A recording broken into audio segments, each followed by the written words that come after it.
Hi, I'm Krish Ramineni, and I'm about to have a productive conversation with Mike Vardy.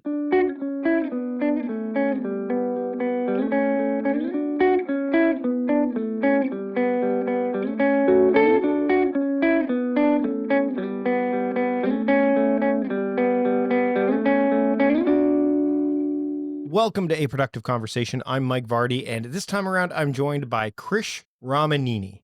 Krish is the co-founder and CEO of Fireflies.ai. So we're going to talk a little bit about AI, actually a whole lot about AI during the conversation today. He's a member of the Forbes 30 Under 30 Club, graduated from the University of Pennsylvania, one of the youngest product managers at Microsoft. We talk about his foray into startups as well during this conversation. We talk about how he manages his time. We talk about how he has avoided shiny object syndrome when it comes to his work with Fireflies, because he has led projects around customer voice and growth engineering at Microsoft. So he's had his fingers in a lot of pies. He even has guest lectured at Stanford on deep learning and ML. And he's an early stage startup advisor as well. So he's got a lot going on. We talk about how he handles all of the lot going on as well. So if you're interested in the future of AI, how to leverage a tool like Fireflies and how to leverage AI in general, and how someone is able to stay focused when building a business from the ground up, then this episode is for you. So without further ado, here's my conversation with Krish Ramineni. Enjoy.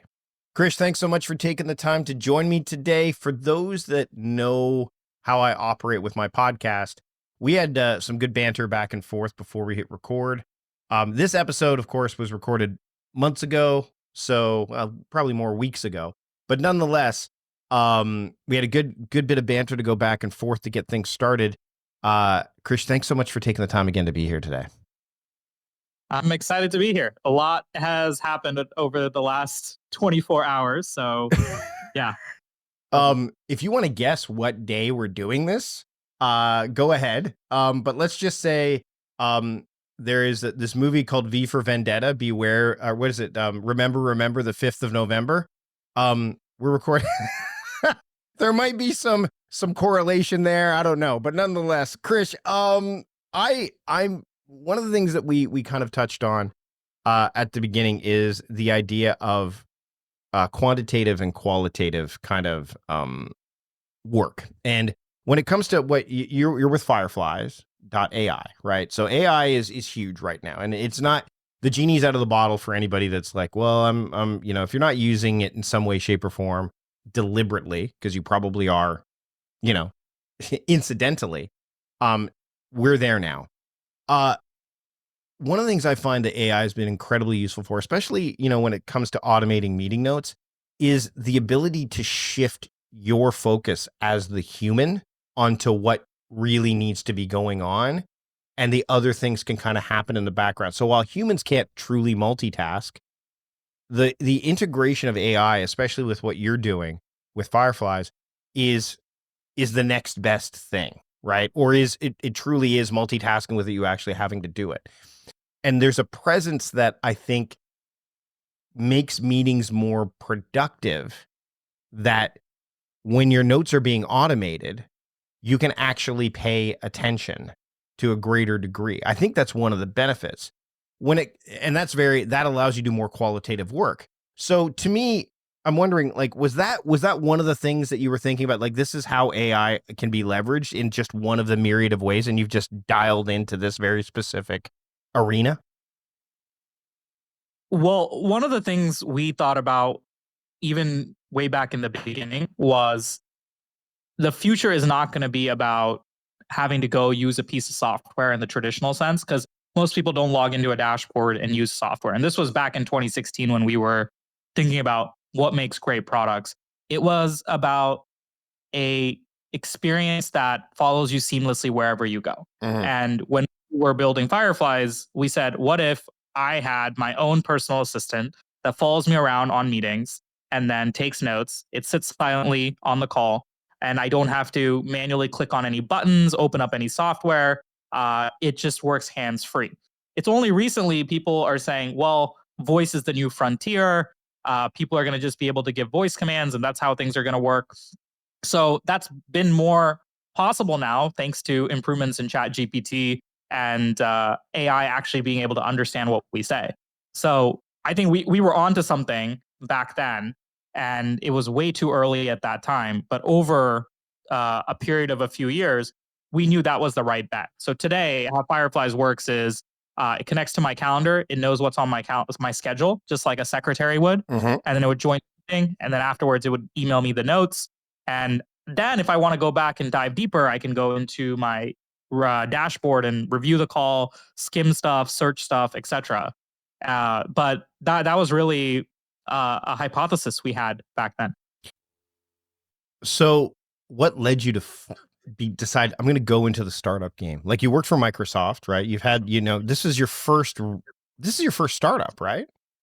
It is. Yeah, this is my first company. Not just being part of one, but actually being part of one and being the founder, right? Well, the funny thing is, back in school, I had worked with a friend on doing a summer project, which we technically called a startup, but it was just, we didn't get internships after our freshman year. So we said, let's just make our own internship. And we started learning how to code and building software back then. It was like an events platform for colleges. After that, I was just so fascinated by it. I started applying to hackathons and working on different projects. You're simulating like a startup or more project oriented stuff in like the span of a weekend or a few days. So I got a lot of reps in, a lot of practice in the batting cages, but Fireflies is like my real, debut in terms of working on a startup full time, like quitting my job cold turkey after Microsoft and going all in on this. So one of the things you've said, and I'm looking at your LinkedIn right now, which is very robust, and we'll make sure we share it in the show notes. But the idea of, you said that at the end of the day, it's not about building the best research team. It's about creating something the market needs and delivering value. And it sounds, again, there are a lot of tools out there that are starting to jump onto the AI bandwagon, but Firefly has been around for a while, right? Yeah, we are not an overnight success as some people make it out to be. We had many struggles, 7 failed products before we landed on the version that is Fireflies today. And I think what's been most significant is maybe any one of those could have succeeded if we really went deeper. But I think we felt that, how hard can this be, right? It's like, isn't it just like studying for an exam? If I do the steps, if I do go through all the right motions, I should have something, but nothing could be further from the truth. Like, ultimately, it's not a checklist. Entrepreneurship is nothing close to like doing a good job in school and like reading a book and then passing an exam. There is so much variability. There is luck involved as well. Timing is involved. But what ultimately made the difference was we stopped assuming things about people and started actually listening and talking to people and understanding what is it that we're doing wrong and what is it that I actually need to do for you. Like, the best thing you can do is talk to your users, and the even better thing you can do is see if they're willing to pay for what you're building. And if people give you nice compliments the moment you ask for money, then the real honest truth comes out. Because when money is on the line, I think people are they show their real self. Again, this goes back to quantitative versus qualitative. It's something that they can taste, touch, feel, hear, whereas qualitative, number one, doesn't present itself right away. And secondly, it takes time.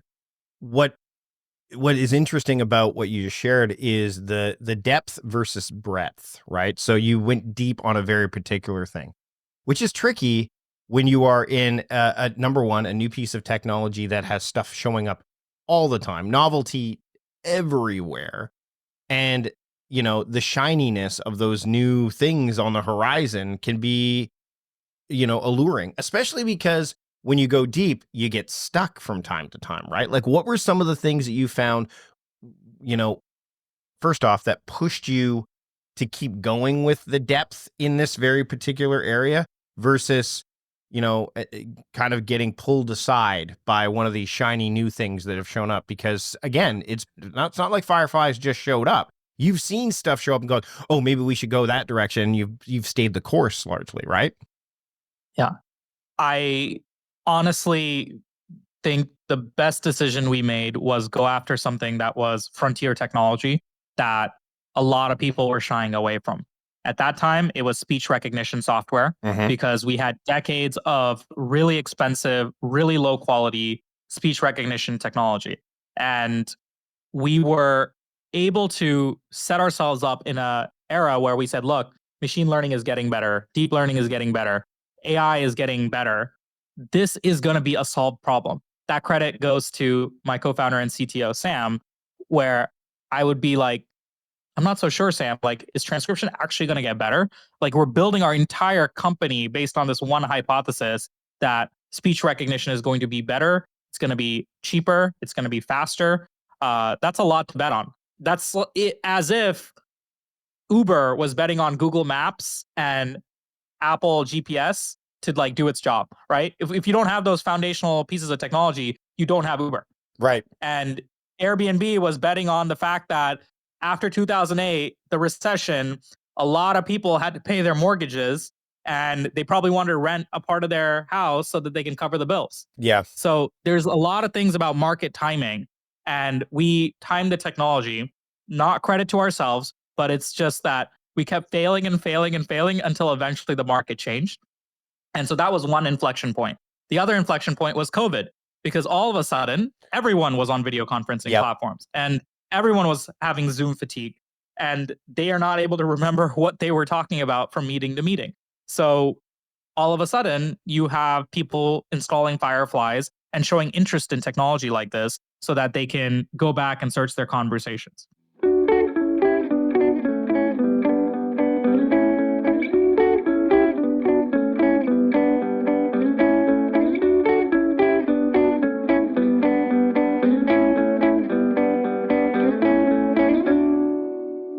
One of the things that drives, I think, people nuts with new technology or users of new technology is they set it and forget it. So they log in, they download it, and I can't tell you how many times, not me, but others, when I've been in a meeting, a virtual meeting, whether it's with my community, my Time Crafting Trust community, or whether it's just on a call, and they see the little thing pop up that says there's this thing here taking, it can create some anxiety, hesitation, like there's other things that can show up. So first off, I'm going to give you, there's two questions. Number one is, what is the as a user, how do you make this seem less intrusive than it can appear? Because you'll have it, I've seen people say, hey, can you turn that off? Because I might say something here I don't want necessarily transcribed. So a user tip here for those, and it doesn't necessarily, like, some etiquette, I guess, would be the best way to start. And then the second thing, we'll do that first. So let's talk about the etiquette, I think, of using a tool like Fireflies, or any kind of AI that people can see and then go, oh, wait, because it does, again, there is nuance to this. Yeah, absolutely. For one thing, we've been working closely with Zoom and Microsoft and other companies so that we have a proper indicator that they know that it's being recorded and transcribed. Because what's worse is there's technologies out there that don't have a meeting bot. Yeah. And you are being secretly recorded and you have no idea. Yeah. It cuts both ways. You're right. Yeah, transparency is first and foremost the most important thing. You need to know that. That way you can at least say, hey, can we remove Fireflies from the meeting? I want this to be a confidential meeting. So while it was a slight inconvenience in the beginning, it actually helped us get the word out about Fireflies, because when people would say, hey, I'm using this for note-taking purposes, are you cool with it? If you want, I can share the notes afterwards. The compliance part turned out from a point of friction to evangelizing the product and saying, and 95% of people are like, wow, this is really cool. I want to take a look at it and see if I want to use it for myself. So word of mouth came out of transparency. And in the early days, there were a lot of people who were like, I can't use this. I'm sorry, like my boss won't let me. To now where I see people saying, I discovered Fireflies through a friend who discovered it through another friend who discovered it through another friend, and now I can't live without it.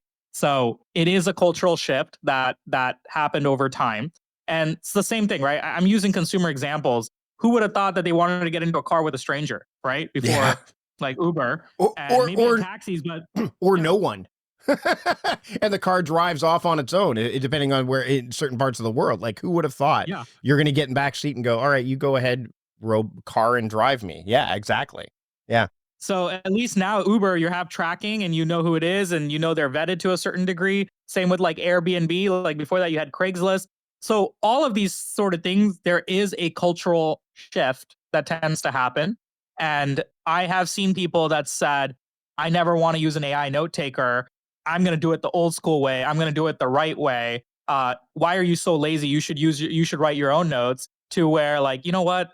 I'm having a dozen meetings a day. I can't remember everything. And the notes are actually really freaking good. So there was also that shift. So we talked about 3 waves or 2 waves so far. One was transcription. The other wave was COVID. The third wave, and probably the biggest wave, was the rollout of ChatGPT. And that really changed what Fireflies could deliver in terms of output.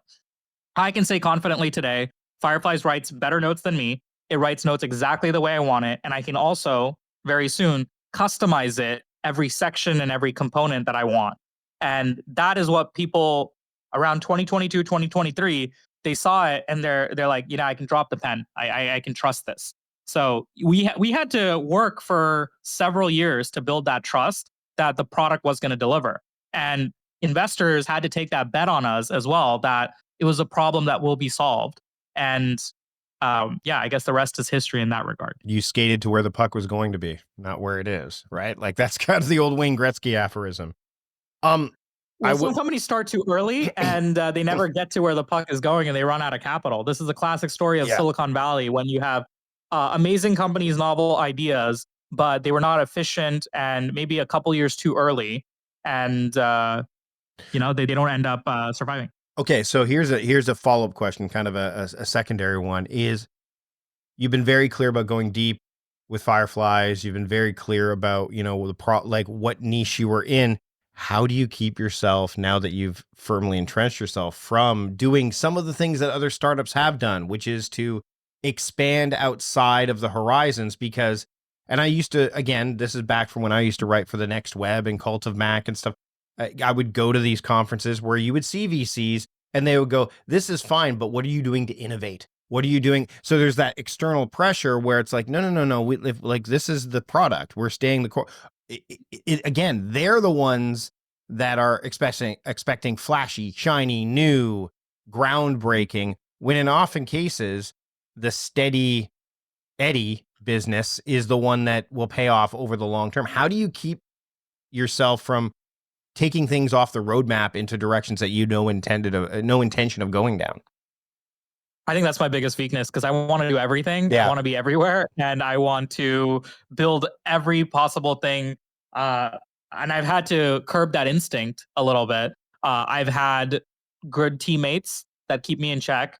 My co-founder and CTO Sam keeps me in check. Like, I'm hungry to do more. Like, if I play, I'm playing to win. But you can't build 100 products and make all of them excellent, right? There's a few companies that have been able to do that, like HubSpot and Rippling, where they've been able to build multi-product companies. We still want to be a multi-product company, but that second product, which we now have a good idea of what it's going to be, took a lot of decision making and a lot of thought to get to that process where we're today. So ultimately, if you're a small startup with limited resources, you need to learn to stay in your lane and go deep on what you do really, really well. And even if incumbents come after you or other competitors come after you, the thing that you do really well, you want to be the best at it. Otherwise, people will chip away from many different corners. So we wanted to build the best AI note taker humanly possible. That was our focus. It will continue to be our focus in the future.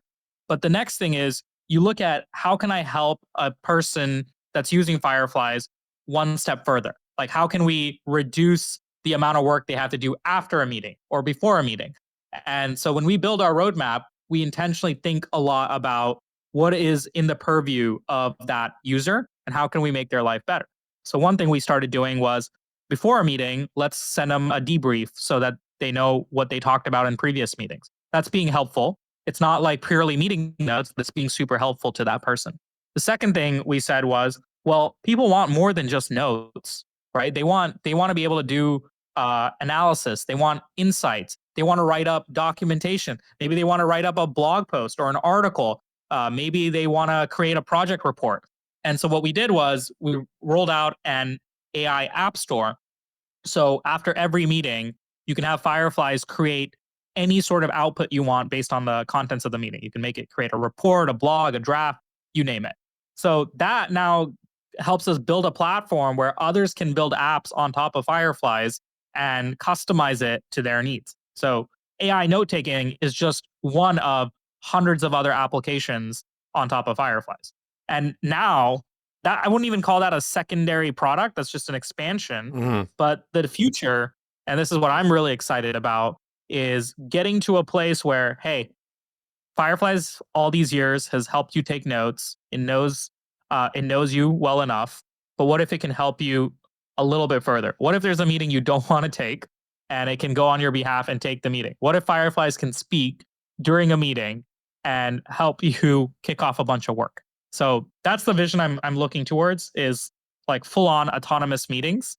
Because I started Fireflies not because I love meetings. I hate meetings. That's why I started it. Yeah. I keep telling you, I hated it so much that I wanted to solve that problem. It's literally one of the biggest not it's literally one of the biggest productivity sucks out there is meetings. No product manager should be a glorified secretary, right? If I was running a product org at any large company, I'd say you have more to do than being a glorified secretary to engineers. And you actually need to earn the respect of engineers. But most PMs, junior PMs I know that I saw, were just sending emails, scheduling meetings, and ended up that's what they ended up doing, right? So I'm really like passionate about this idea of this extreme efficiency. Elon Musk has this thing as well where, if you shouldn't be in this meeting, why are you wasting your time? You have work to do, right? So I try to limit the number of meetings on my calendar. I've also heard similar things about Sam Altman from the conversations where he'll keep his calendar open so he can think and then work. Steve Jobs used to do that. Yep. So meetings is not, the more meetings you have doesn't mean the more productive you are being, right? Yeah. It's space management just as much as time management when it comes to there, because if you look at your calendar and it's filled with meetings, then you can't get clear about the other things that are going on.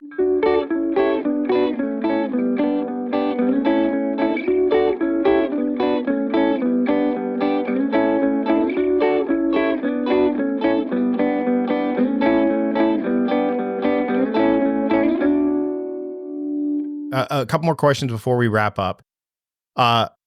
The AI. We alluded to earlier that we are recording this on the day after what's going to, it could potentially change the landscape in the United States. And again, this is not a political podcast at all.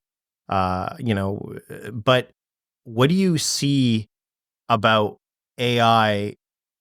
Like, you're in this field deeply, and there's a lot of people that have concerns about it, but there's a lot of people that see the promise of it. What are your thoughts on the potential of AI, especially, and I know you alluded to this in another LinkedIn post about small teams with AIs can compete on a global scale. And I use AI for a lot of those administrative kind of tasks. And also I bounce ideas off of it. Before we hit record, we talked about recency bias and things like that. I'm able to kind of short circuit some of that stuff because of my use of AI with certain ideas that I bounce off of it. So my question for you is, where do you see the puck going with AI in general? And is it going to be something that everyone will be able to, like Apple's putting it into their part, like leveraging it in a way could actually help people out more than they've maybe thought about, especially if they're concerned about, where the economy is and they've got their own businesses, or they just want to be able to have more freedom to, live their lives. So they'll use AI to like make recipes and so on and so forth. Like, I'm just curious about what you think the direction is and what, the average person can kind of anticipate or at least maybe leverage when it comes to AI going forward. This is very, very timely, and it just came out today. Trump presidency means less AI regulation. So he actually will pull back the AI executive order that Biden had signed. That's what I'm reading. And what that means is that you're going to see more open source. you're going to see more free-for-all in the AI space. That could be good or bad. Like, it could be great for innovation, but it might be bad for some people arguing about security.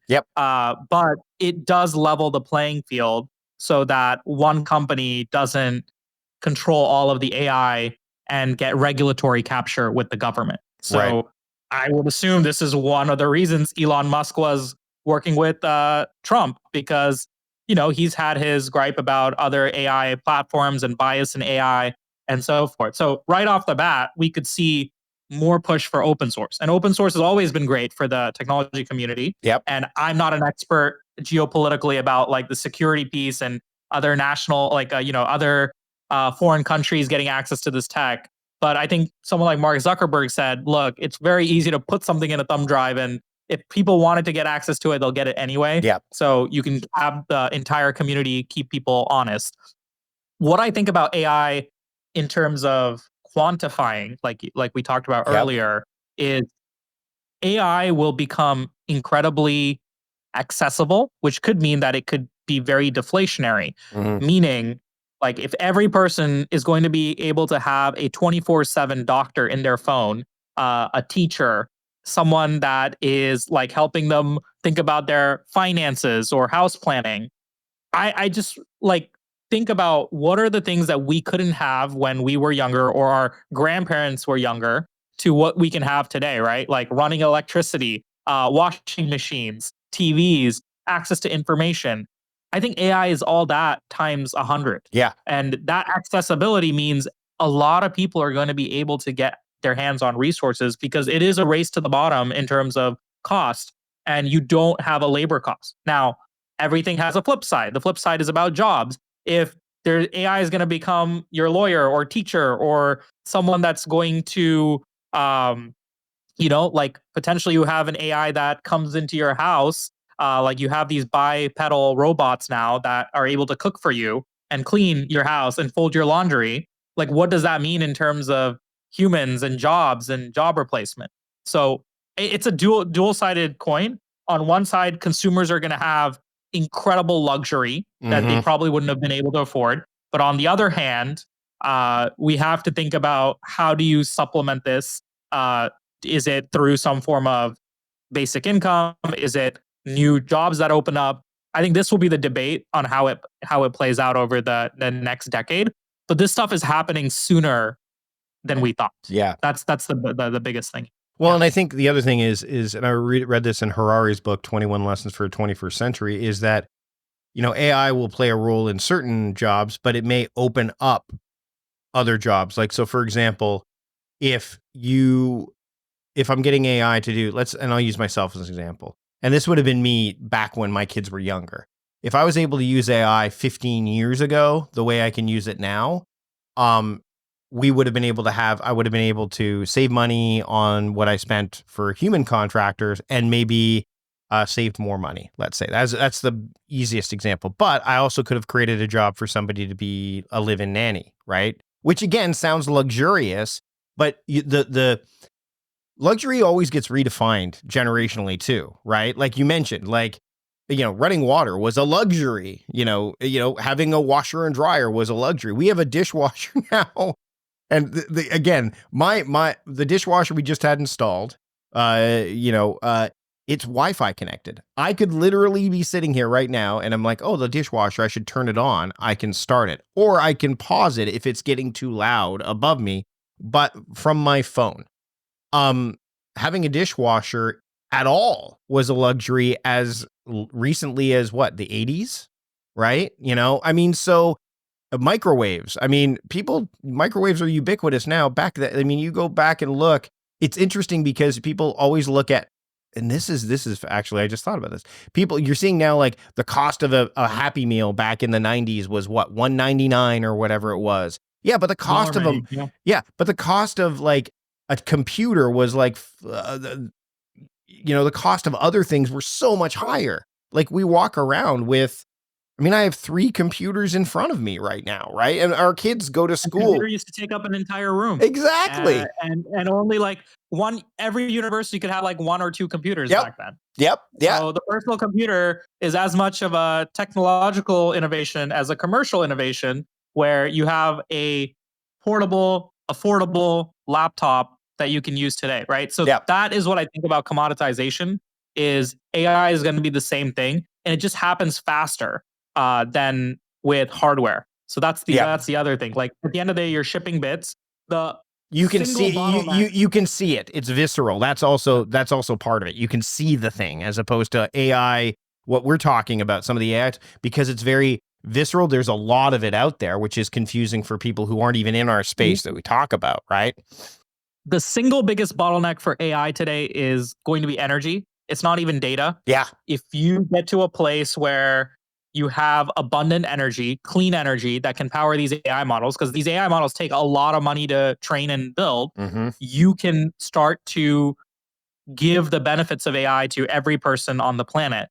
Now, this is why you're seeing Microsoft go and buy up a nuclear reactor, 3 Mile Island, and want to do that. And Trump has said this as well in the past that you're going to have to go nuclear in order to power AI, right? So you need like nuclear energy. So I'm just genuinely thinking that all of these things like government policy, what these big companies lead with, where the funding is going, we are moving in a direction where, and again, as someone who believes in some of the benefits of capitalism, that when there is good competition between companies, it ends up benefiting the competitor. If you had a single LLM model company, then you would not be incentivizing them to do as well. Like you look at today, Google is now having to compete with ChatGPT and Perplexity on search. It's going to force innovation. Same with OpenAI and Anthropic. So we have to compete with others,